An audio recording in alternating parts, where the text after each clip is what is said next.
Salut! Il y a quelques temps, je m'étais trouvé un petit délit fiable et sympathique.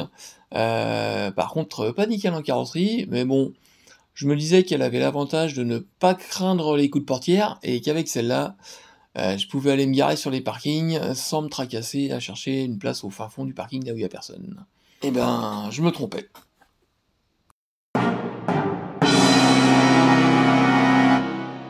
Une rencontre fortuite avec une camionnette a décidé de changer le destin de ma prélude, en la faisant passer de voiture défraîchie à voiture accidentée. Donc là, je me dis, soit je fais réparer un quart de la voiture et elle sera encore plus moche qu'avant, soit je fais les choses bien. Et pour faire ça bien, j'ai tout démonté pour tout refaire. Enfin, faire. La carrosserie, ça tolère très mal à peu près, et sur ce coup, comme je voulais un beau résultat, j'ai préféré laisser faire ceux qui savent. Et là, vous vous dites, il veut un beau résultat et il garde ce vert dégueulasse. Eh oui, mais vous verrez plus loin qu'il est pas si moche, ce bleu air, comme on l'appelle entre ludeurs. Voilà, c'est peint, c'est tout sec, on peut attaquer le remontage. S'il suffit de quelques outils basiques pour démonter entièrement une prélude, je crois que je me suis un petit peu lâché sur le démontage. Je voulais faire les choses bien, j'ai tout foutu à poil. Super. Et ben maintenant il va falloir tout remonter. Je vais pas tout vous montrer, mais il y a quelques trucs que je pense intéressants quand même. Mais avant tout, je vais commencer par refaire les parties noires sur les pare-chocs. Le peintre ne les a pas conservées car ça aurait pu causer des problèmes de décollement par la suite. Il a préféré tout peindre pour assurer un bon résultat. C'est d'ailleurs assez courant sur les voitures peintées et repeintes que ce détail soit oublié.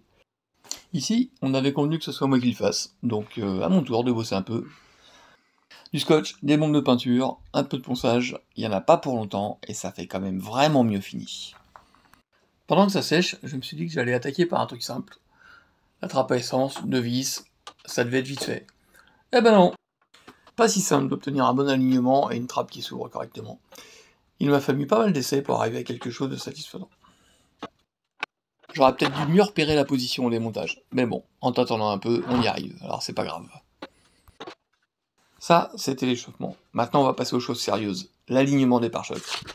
Et si vous connaissez un peu les Honda, vous savez que l'alignement des pare-chocs là-dessus, c'est juste un cauchemar. Le pare-choc arrière a toujours tendance à pendouiller, et ça, sur une voiture qui sort de carrosserie, c'est juste impossible. Alors, pour améliorer un peu les choses, on va modifier le montage. J'ai aplati le bas de la pâte de fixation, parce que je vais la passer sous le pare-choc, au lieu de la passer au-dessus. Et le pare-choc, quant à lui, a reçu un petit renfort, histoire de garder une forme correcte au niveau du point de fixation.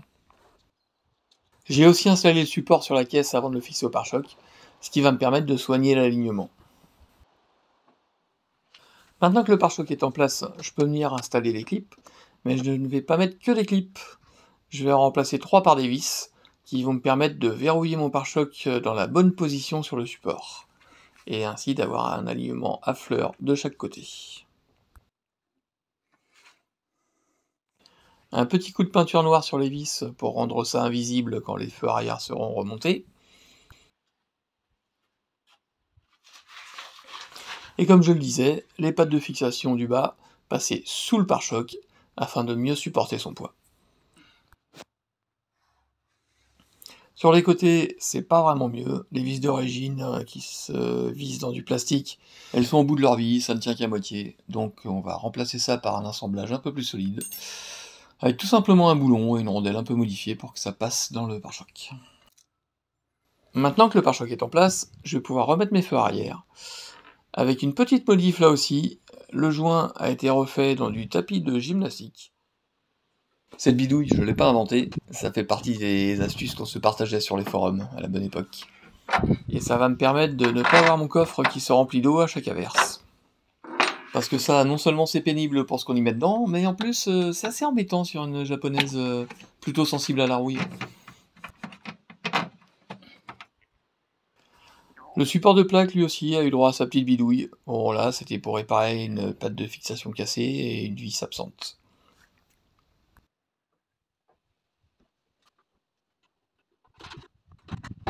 Allez, ça c'est fait, on passe à l'avant. La face avant, pour peu qu'on fasse les choses dans l'ordre, c'est relativement facile à aligner. Il faut commencer par les phares, car c'est la dernière chose qu'on a démontée, de toute façon. Pare-choc en place, il est impossible de les démonter. Et le truc, c'est de commencer par les aligner avec les ailes, surtout au niveau des veilleuses, pour ensuite les aligner avec le capot.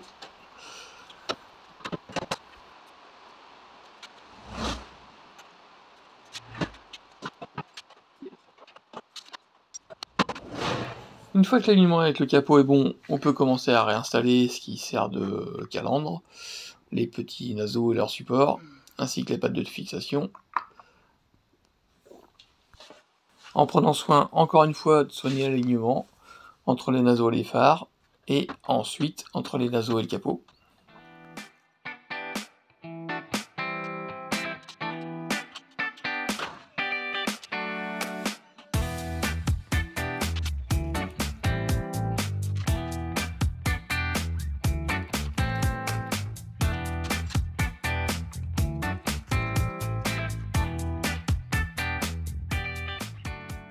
Et on va enfin pouvoir installer le pare-choc, sur lequel j'ai préalablement monté le support ainsi que la lame. C'est toujours un bonheur à démonter cette lame, en général toutes les vis sont complètement grippées, on arrache tout. Il y a deux solutions, soit faire le bourrin et remonter ça différemment de l'origine après, soit prendre son temps, du dégrippant, et puis essayer d'avoir quelque chose de remontable. Comme vous avez pu le voir, moi je préfère la deuxième option, enfin quand j'y arrive. Si les pièces ont été bien positionnées, il n'y a pas vraiment de difficulté ensuite pour remettre le pare-choc.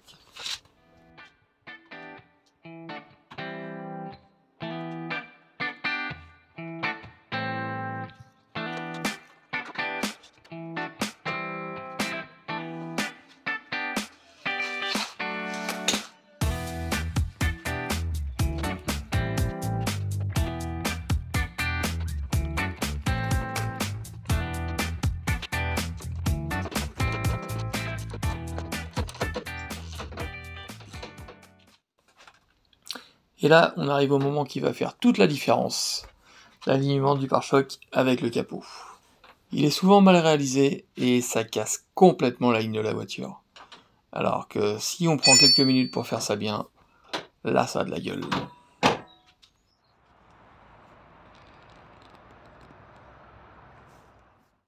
À côté de ça, les bas de caisse, c'est tout simple.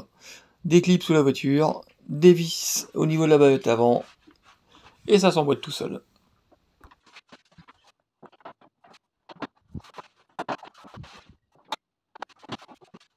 En plus, la qualité des clips d'origine permet de les réutiliser même au bout de 30 ans, ce qui n'est pas vraiment le cas des clips pas chers qu'on trouve sur internet aujourd'hui.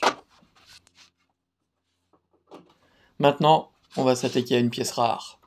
Un toit ouvrant d'origine, sans aucune trace de rouille. Les japonaises sont bien connues pour leurs problèmes de corrosion dignes des meilleures italiennes, mais ce toit ouvrant, il a miraculeusement survécu, et ça m'arrange, je vais donc pas avoir besoin de le remplacer par un toit en verre de 5G. Bon, par contre, j'avoue qu'il était quand même grand temps de s'en occuper. Et pour essayer de le conserver au maximum dans cet état, on va aussi sérieusement s'occuper du joint. De l'eau, du savon, un tournevis et un goupillon pour gratter dans les gorges, et c'est parti.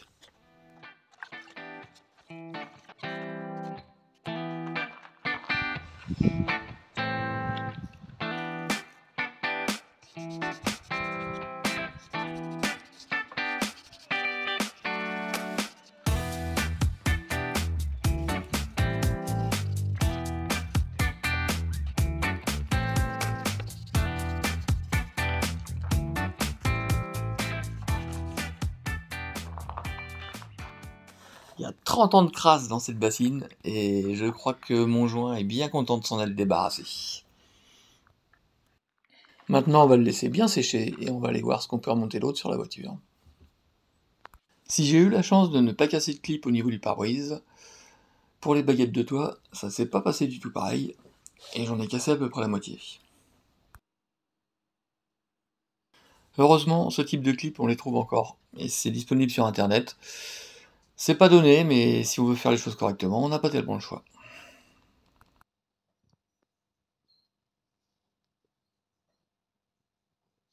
Les clips du pare-brise aussi, on doit pouvoir les retrouver. Il y en a pas mal qui doivent être communs à plusieurs modèles de Honda plus récents ou Acura. Faut faire la recherche et puis regarder à quoi ça ressemble.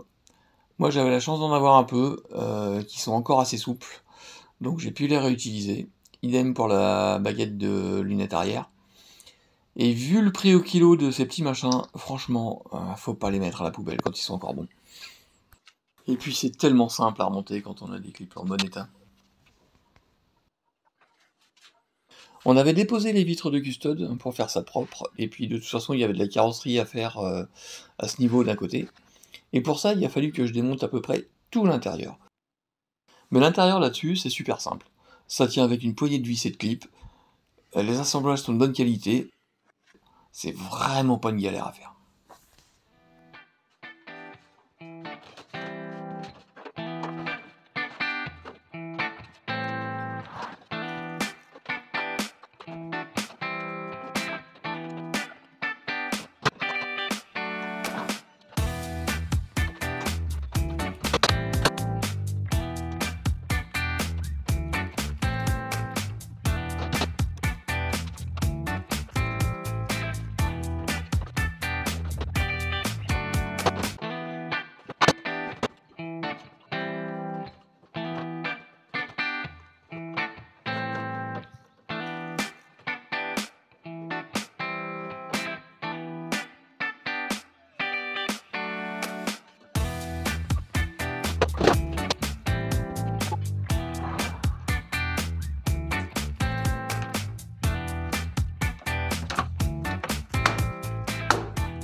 Un truc qui rend les choses encore plus simples, c'est que chez Honda, ils prennent même la peine de vous indiquer de quel côté se montent les pièces.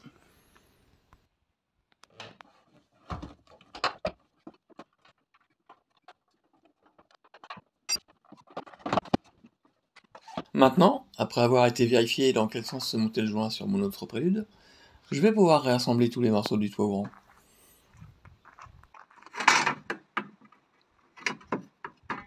J'ai constaté en remettant le joint en place qu'il avait regagné beaucoup de souplesse.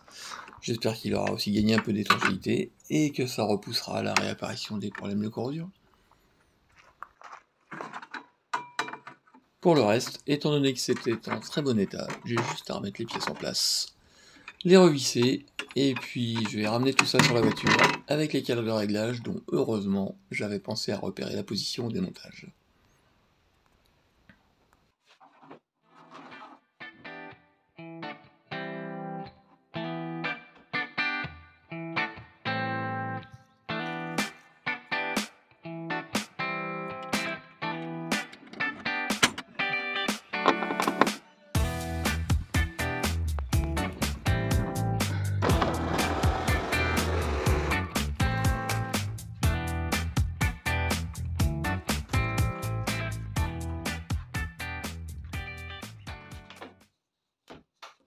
Pour remettre la garniture en place, il suffit de l'emboîter, de la clipser, et de finir par les deux petites vis à l'avant. C'est vraiment simple.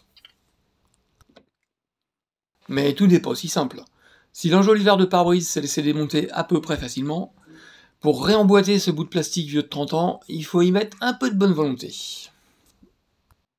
Sur les côtés, les clips ne posent pas de problème, mais la partie centrale est emboîtée sur toute la largeur de la voiture, et ça demande pas mal d'efforts pour qu'elle veuille bien se remettre en place.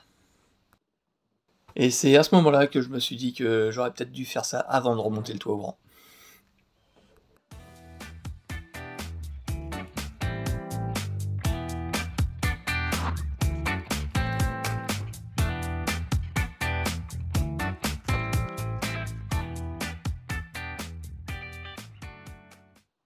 Une fois la partie centrale emboîtée, on peut s'attaquer aux clips sur les côtés, mais malheureusement c'est à ce moment-là qu'on s'aperçoit que dans les coins supérieurs, le joint n'a pas du tout envie de retrouver sa position d'origine.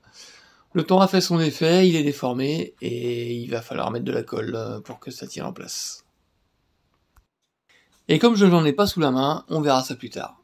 Mais bon, en attendant, si on n'y regarde pas de trop près, ça fait le taf.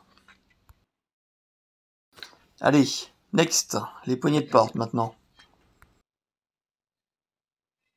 Je les ai démontés parce que s'il y a vraiment un truc que je supporte pas, c'est quand le joint qui est autour de la poignée est peint avec le reste de la voiture.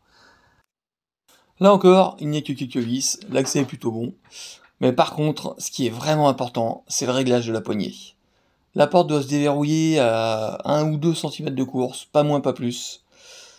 Parce que des portes qui s'ouvrent pas, autant c'est rigolo sur une Dodge Charger orange, autant sur une Prélude, moi personnellement, je préfère éviter.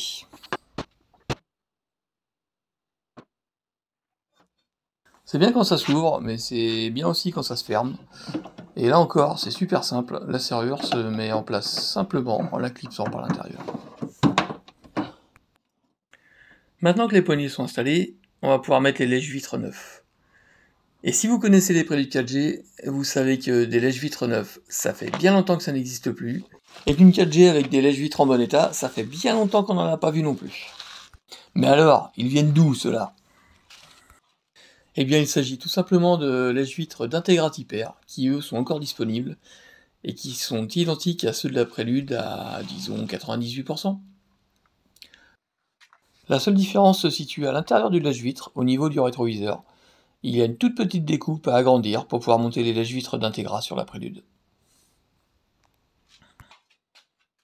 Pour la vitre, devinez quoi ? C'est super simple aussi. Sur le montant, les vis de la glissière sont simplement cachées derrière un enjoliveur qui tient avec du scotch double face. Une fois cette glissière déposée, ça va libérer le pion de guidage de la vitre. Et ensuite, il ne reste plus qu'à désolidariser la vitre du système de la vitre. Système qui d'ailleurs pourrait bien faire rougir de honte les ingénieurs d'une certaine marque dont le logo ressemble à un cric. Mais aussi ceux d'une autre marque dont le logo est une étoile. Pas de câble, ni de poulie, juste une crémaillère, totalement indestructible.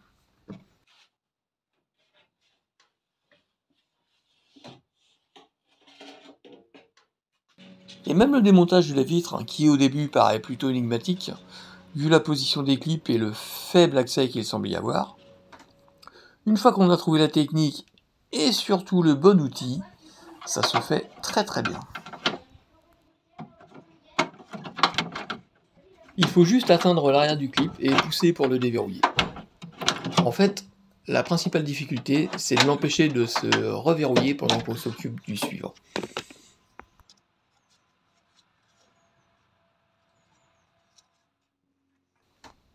La petite découpe à agrandir dont je parlais tout à l'heure, et qui est la seule différence entre le lèche-vitre de Prélude et celui d'Integra, elle est justifiée par ce petit décrochement sur la portière.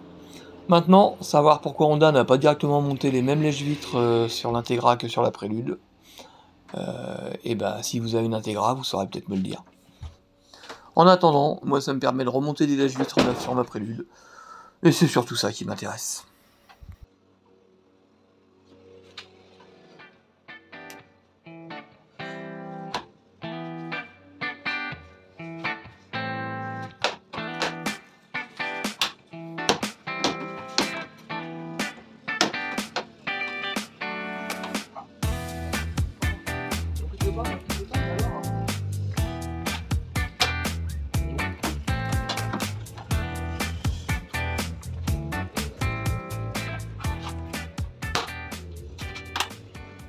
Ça y est, cette fois on y est. J'y ai passé du temps, mais je crois bien que ça en valait la peine.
Voilà, avec tout ça, j'ai enfin une Prélude qui présente bien. Il y a encore des petits travaux à faire dessus, elle n'est pas parfaite, mais de toute façon elle ne le sera pas, c'est un délit. Donc je pense qu'elle sera abîmée avant d'être finie. J'ai hésité à la laisser avec ses petites jantes en 14 pour la garder 100% d'origine. Mais à la conduite, je me suis dit que non, c'était pas possible. Puis même esthétiquement, c'est quand même pas fou. Donc j'ai remis celle qui me plaisait. Ce sont des jantes Borbet en 16 pouces que je traîne depuis des années. Et en 16 pouces, j'ai réussi à trouver une taille de pneu qui soit homologuée autant pour la Prélude 2 litres que pour les Préludes de litre 2 et de litre 3. Il y a une taille qui est commune aux deux voitures. Et je peux enfin en profiter correctement. Tout fonctionne, elle est agréable à conduire. Il restera un peu de mécanique pour lui faire oublier ses 314 000 km au compteur. Mais par contre, il y a quand même un truc, je crois qu'il faut que je me dépêche de rentrer chez moi. J'ai l'impression que ça sent l'essence. Ouais, Eddy, tu sais, aujourd'hui, on est chez Lionel. Tu dois au moins m'écouter dire du bien d'une voiture, d'un modèle en tout cas, qui est presque l'un de mes préférés. La Mégane. À une génération près. Un magnifique Honda Prélude 4G. Alors j'ai cru comprendre que tu n'avais pas forcément des bons souvenirs qui remontaient en tête. Quand on dit Prélude, ouais. Là, tu as deux exemplaires. Alors celle-ci, c'est ma préférée. Pourquoi? Elle a un moteur qui est rigolo. C'est un moteur de quoi. Ouais. Donc c'est une voiture. Ouais, je reconnais l'endroit où j'ai fait un joint de culasse. Tu reconnais l'endroit? Ouais, par là. Ouais. Dans ma 3G, il y a plus d'accès pour le même moteur. Mais vu que je me suis un peu du tout de ce qu'il y a dedans, on va dire qu'elle est d'origine. Et puis de toute manière, c'est la loi, monsieur. Si tu voilà, dis c'est la loi. D'origine, elle ne doit pas beaucoup te plaire, puisque ton mantra, c'est bien de dire qu'une japonaise est faite pour être modifiée. Oui, c'est fait pour être modifié. Mais... Comme ta Prélude 3G qui n'est pas du tout censée avoir ce moteur-là. Non, mais j'aime pas du tout les modifications sur les japonaises. Mais non, mais la vraie classe, c'est quand c'est modifié, mais que ça ne se voit pas. Pourquoi il y a ces deux trucs-là?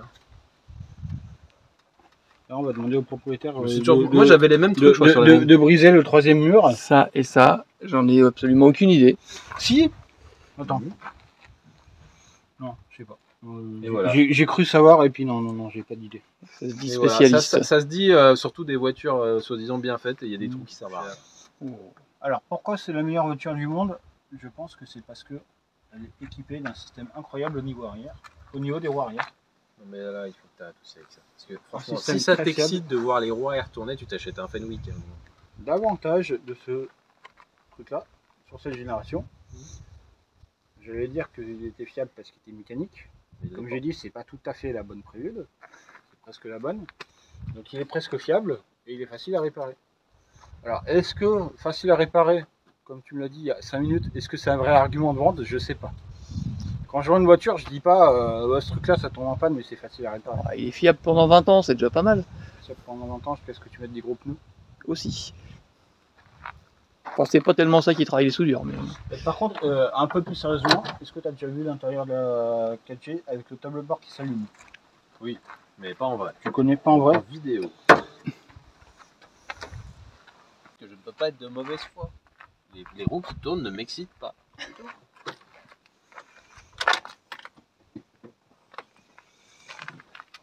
Alors tu aurais une phase 2. Ça serait mieux. Ce serait mieux. Parce que tu pensais à la phase 2. Parce qu'il y aurait plus de trucs numériques, c'est ça? Sur la phase 2, en fait, c'est vraiment full numérique. Voilà. Et t'as pas le fond. Tout est noir quand c'est éteint. Ouais. Blackout. Ouais. Moi, j'ai une vieille voiture américaine dégueulasse, à peine plus vieille, enfin, un peu plus vieille que ça, et c'est 100% numérique. En fait, il y a une inversion entre vous deux. Là, il a une voiture américaine qui a un train avant super flou et une Prélude qui est franchement affûtée. Il y a du jeu dans ton train, hein? Toi, c'est. Il y a peut-être. Elle a vécu.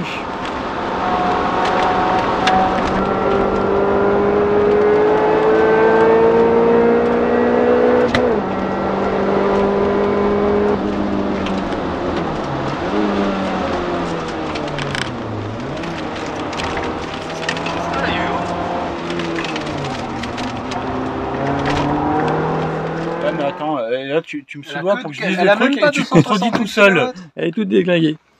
Tu te contredis tout seul. J'avoue. Mais globalement, elle est plutôt affûtée. Oui. Modulo quelques ajustements. Alors, Eddie, avec sa Caprice Tuning et sa prélude qui était un petit peu un oignon. Je parlais pas de ces voitures. Je parlais des véhicules avec des équipements nettement supérieurs à celle-là, comme la télé rotative. Vas-y, montre-nous. Le petit On On pourrait croire que c'est pas un embrayage hydraulique à entendre ça. Hein. Alors que si. Bon, après, celle-là, ça fait quelques années qu'elle fait pas grand-chose, donc... T'es un fétichiste du pompage de pédale aujourd'hui. Ouais. Ah, il se croit dans Fast and Furious. Il a passé 72 vitesses. Il en manque 9 là.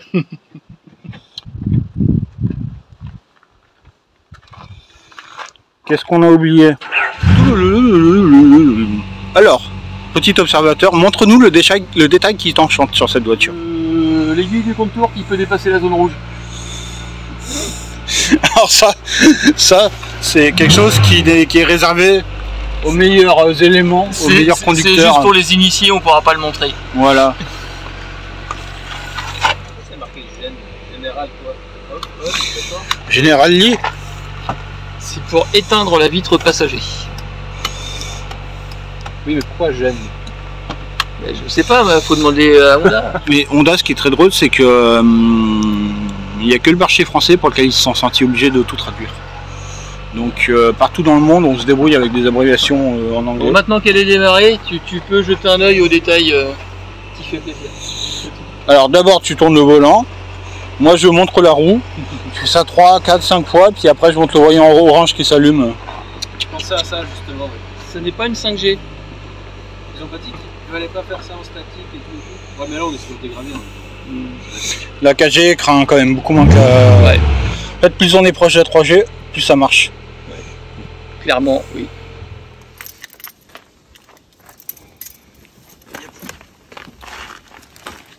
Tu achètes? Ouais, si c'est pas cher. Bon, on n'aura pas réussi à le convaincre. Et j'ai même l'impression qu'il préfère celle-là.